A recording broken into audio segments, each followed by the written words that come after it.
This is a southern tomato pie, and I make this once a year with my tomatoes and basil, but I'm making it twice this time because I wanted to do this video for you, and it gave me a good excuse to make it again because it's so good.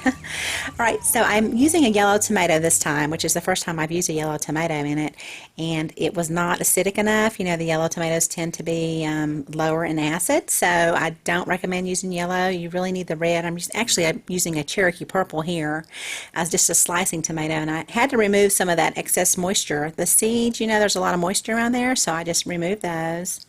You can even go ahead and peel this too, because I did peel a few of them, and those were better, I thought. So I don't normally peel my tomatoes, but I think it would work really well in this pie. So anyway, to remove a lot of the excess moisture, I went ahead and salted them real good, and I put them on a cookie cooling rack, which was on a cookie sheet lined with a paper towel, just to kind of get out some of that moisture.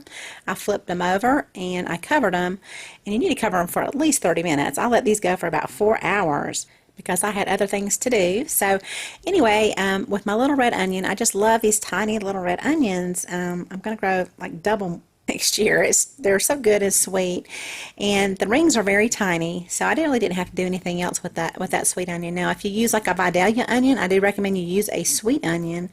If the rings are kind of thick, you'll want to go ahead and probably saute those for about, I don't know, 5 minutes maybe. Just dry, don't put them in oil or anything, just to kind of get some of that excess moisture out of those. But try to leave it to where they still have some texture to them, to the firm still, because you want that little crunch when you bite into the pie. That makes it, I think you've got to have that little crunch of onion in there. Then you can take your basil and make sure you've washed it up good. Hopefully you're growing some fresh basil, because it's such an easy thing, and it's so beautiful when it's fresh picked from your garden.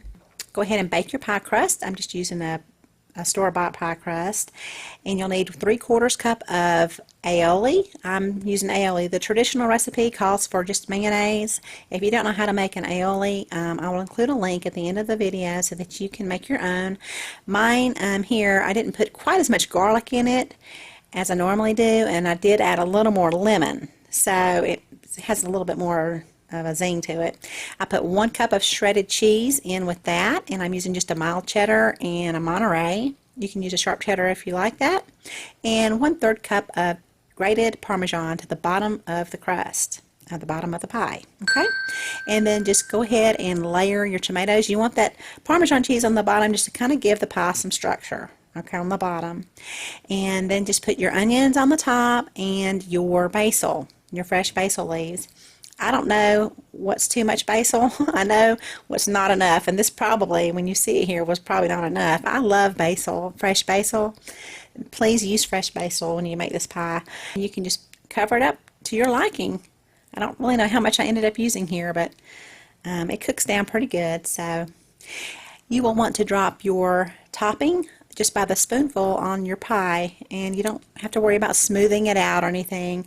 By leaving little cracks in there, some of that steam is going to escape from the pie to help it hold together better. Okay, so you'll want to bake it in the oven at 350 for 30 to 40 minutes, and then let it cool for 10 minutes at least. Make sure you let it cool until it's beautiful, and then you can dig in.